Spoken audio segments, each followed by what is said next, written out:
Julian B. Rotter introduced the concept of locus of control in the 1950s.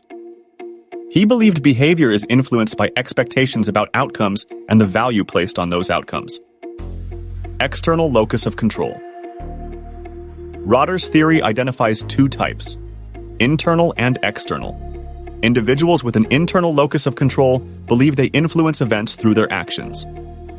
They are proactive, confident, and self-motivated. Conversely, those with an external locus of control attribute outcomes to luck, fate, or others, often feeling powerless and more prone to stress. Rotter developed the IE scale to measure locus of control. Respondents indicate their agreement with statements, with higher scores indicating a more external locus and lower scores suggesting a more internal locus. In education, students with an internal locus achieve higher success.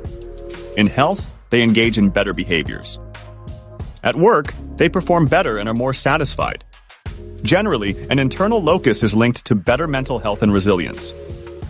Parental influence, cultural attitudes, and life experiences shape whether an individual develops an internal or external locus of control. Encouraging independence and responsibility fosters an internal locus.